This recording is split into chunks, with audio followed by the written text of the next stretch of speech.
കളരിയും ജൂഡോയും പറ്റി ചെറിയൊരു ഭാഷണം നടത്തുന്നതിന് വേണ്ടി പ്രാർത്ഥനയെ ക്ഷണിക്കുകയാണ്.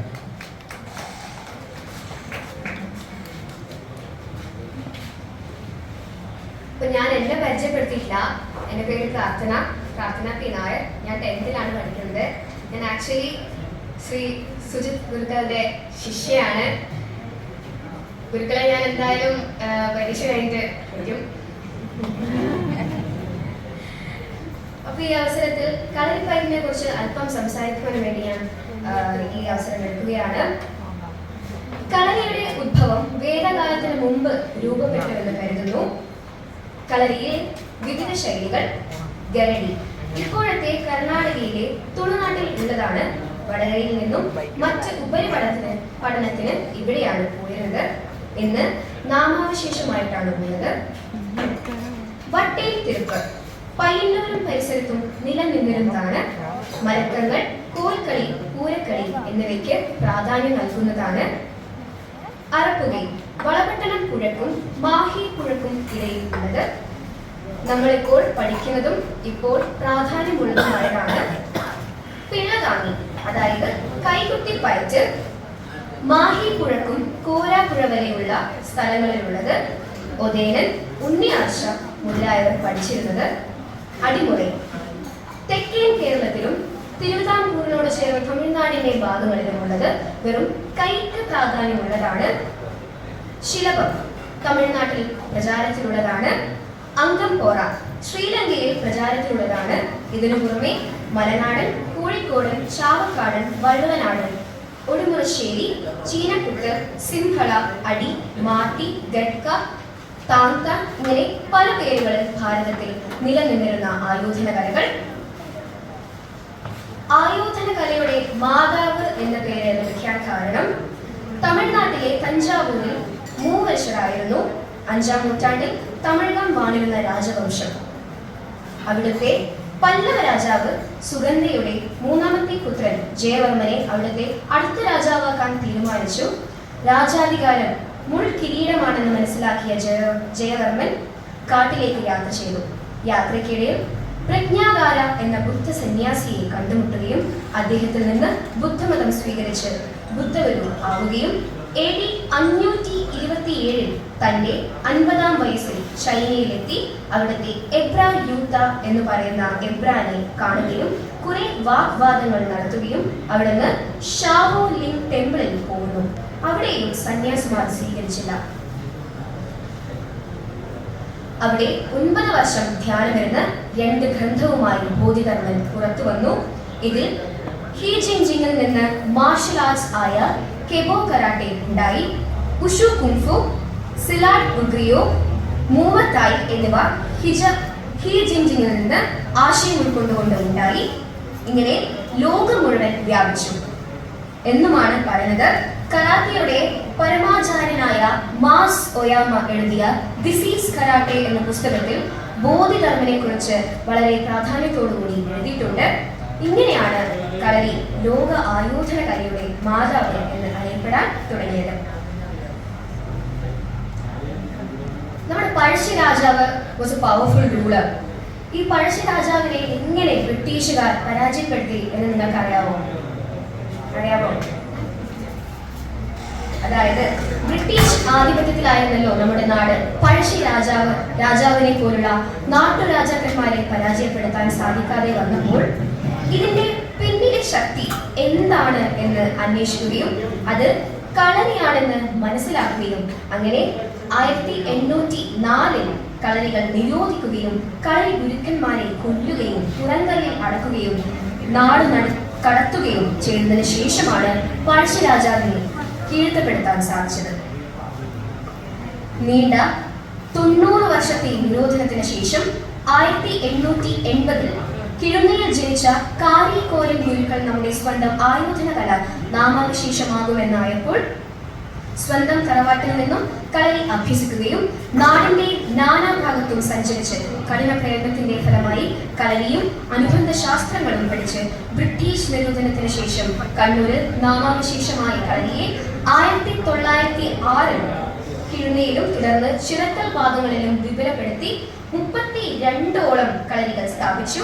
കഴിവിനെ മാനിച്ച് ചിറക്കൽ തമ്പുരാൻ പട്ടും വാളും സമ്മാനിച്ചിരുന്നു. ഇതിനുശേഷം 15ഓളം വർഷം കഴിഞ്ഞ് തലശ്ശേരിയിൽ കോട്ടയ്ക്കൽ കണ്ണാരൻ ഗുരുക്കളും കളരി സ്ഥാപിച്ച് പഠിപ്പിച്ചു. ഈ 2 ഗുരുക്കന്മാരുടെ പരമ്പരയാണ് ഇന്ന് കേരളം മുഴുവൻ ഉള്ളത്. ഈ കാര്യം അമേരിക്കക്കാരനായ ഫിലിപ്പ് സർലി സ്കോളർഷിപ്പോടുകൂടി കേരളത്തിൽ വന്ന് കളരി പയറ്റിനെ പറ്റി കുറിച്ച് പഠിച്ച് PhD എടുക്കുകയും ഒരു പുസ്തകം എഴുതുകയും ചെയ്തിരുന്നു. ഈ പുസ്തകത്തിൽ കോരൻ ഗുരുക്കളെ കുറിച്ച് മേൽ പറഞ്ഞ കാര്യങ്ങൾ എഴുതിയിട്ടുണ്ട്. 1936 കോരൻ ഗുരുക്കളുടെ മരണശേഷം മക്കൾ കളരി നടത്തി വരികയും 1955 കളരിക്ക് ഗണേഷ് കളരി എന്ന നാമകരണം ചെയ്യുകയും 1990 ഗുരുക്കളുടെ സ്മരണാർത്ഥം കളരിയുടെ പേരിൽ കാളി കോരൻ ഗുരുക്കൾ സ്മാരക കളരി KKGS കളരി എന്നാക്കി പ്രവർത്തിച്ചു വരുന്നു. 2009 നമ്മുടെ കളരിയിലെ വിദ്യാർത്ഥി റിപ്പബ്ലിക് ദിന പരേഡിൽ പങ്കെടുക്കുകയും ഉപരാഷ്ട്രപതിയുടെ വസതിയിൽ കളരി പ്രദർശിപ്പിച്ചിട്ടുണ്ട്. ഇപ്പോൾ 6 വർഷമായി KGM അക്കാദമി തുടങ്ങുകയും ജൂഡോ പരിശീലനം കൂടി നൽകുന്നുണ്ട്. ഖേലോ ഇന്ത്യ കളരി മത്സരത്തിൽ 5 കുട്ടികളെ വിജയിപ്പിക്കാൻ സാധിച്ചു. കൂടാതെ 11 കുട്ടികളെ നാഷണൽ മത്സരത്തിൽ വിജയിപ്പിക്കാൻ സാധിച്ചു. കളരിയിലും ജൂഡോയിലും കൂടി 19 കുട്ടികൾ സംസ്ഥാന വിജയികളും 60-ൽ പരം കുട്ടികൾ ജില്ലാ വിജയികളുമാണ്.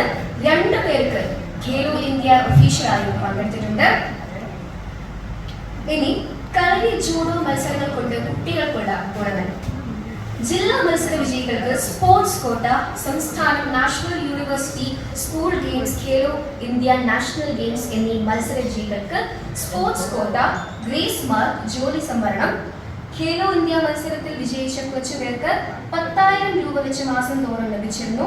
ഒരു വർഷത്തേക്ക് നാഷണൽ ഗെയിംസിൽ നിന്ന് 1-ാം സ്ഥാനത്തിന് 5 ലക്ഷം, 2-ാം സ്ഥാനത്തിന് 3 ലക്ഷം, 3-ാം സ്ഥാനത്തിന് 1 ലക്ഷം വീതം സാമ്പത്തിക സഹായം ലഭിക്കുന്നുണ്ട്.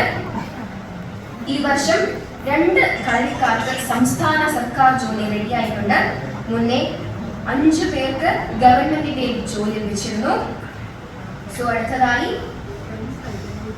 ഈ പരിപാടി ഉദ്ഘാടനം ചെയ്യുവാനായി നമ്മുടെ പ്രിയപ്പെട്ട വിനീത് സാറെ സ്വാഗതം ചെയ്യുന്നു.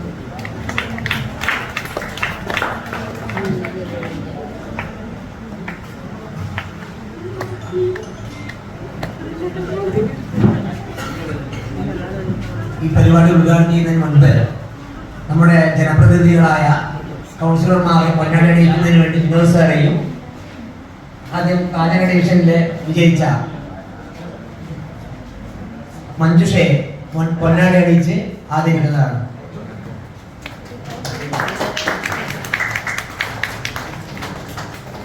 രണ്ടാമതായി കിഴക്കള്ളി ഡിവിഷനിൽ വിജയിച്ച സീന KP അവരുടെ പൊന്നാടി അണിയിക്കുന്നതിന് വേണ്ടി സാറിനെ ക്ഷണിക്കുകയാണ്.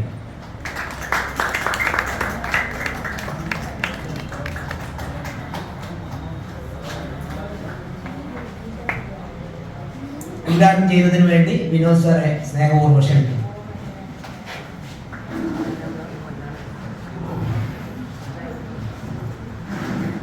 ഈ പരിപാടിയുടെ അധ്യക്ഷൻ KGM കളരി അക്കാദമിയുടെ സെക്രട്ടറി കൂടിയായ ബഹുമാനപ്പെട്ട സുമേഷ് അവരുടെ, ഈ ചടങ്ങിൽ പങ്കെടുക്കുന്ന ബഹുമാനപ്പെട്ട ജനപ്രതിനിധികളായ കൗൺസിലർമാരായ ശ്രീമതി മഞ്ജുഷ P, അതുപോലെ സീന KP, അതുപോലെ ആശംസ അർപ്പിച്ച് സംസാരിക്കുന്ന ശാന്തകുമാർ സർ, പുറത്ത് പ്രകാശൻ അവர்களെ, നിതിൻ M, ഷഫീഖ് മാസ്റ്റർ, സ്വാഗതം പറഞ്ഞ ഷാജി MK അടക്കമുള്ള ബഹുമാനപ്പെട്ടവരെ, പ്രിയപ്പെട്ട രക്ഷിതാക്കളെ, ഏറ്റവും പ്രിയപ്പെട്ട കുട്ടികളെ, ആദ്യം തന്നെ ക്ഷമ ചോദിക്കുകയാണ്. നേരം കുറച്ച് വൈകിപ്പോയത്, ഞാനിന്ന് അവധിയായിരുന്നു, ലീവായിരുന്നു. വ്യക്തിപരമായ ചില കാരണങ്ങൾ കൊണ്ട് ആണ് കുറച്ച് ലേറ്റായി പോയത്. ഇന്ന് ഇവിടെ ഈ കളരി അക്കാദമിയിൽ നിന്ന് പരിശീലനം നേടി പല മത്സരങ്ങളിലും പങ്കെടുത്ത് വിജയിച്ച ആളുകളെ ആദരിക്കുന്ന ഒരു പരിപാടിയാണ് ഇവിടെ നടക്കുന്നത്. വിജയിക്കുക മാത്രമല്ല, പരാജയപ്പെടുന്നവർക്കും ആദരം നൽകണമെന്നാണ് എൻ്റെ അഭിപ്രായം. കാരണം അവരുള്ളത് കൊണ്ടാണ് ഇവർ വിജയിച്ചത്. രണ്ടാമനും മൂന്നാമനും ഉള്ളത് കൊണ്ടാണ് ഒന്നാമനാകാൻ അവർക്ക് സാധിച്ചത്. അതുകൊണ്ട് നാം വിജയിക്കുക മാത്രമല്ല, മറ്റുള്ളവരെ വിജയിക്കാൻ സഹായിക്കുക കൂടി ചെയ്യുമ്പോഴാണ് നമ്മൾ യഥാർത്ഥ വിജയികളാകുന്നത് എന്നുള്ള ബോധ്യവും നമുക്കുണ്ടാകും. ഞാനൊരു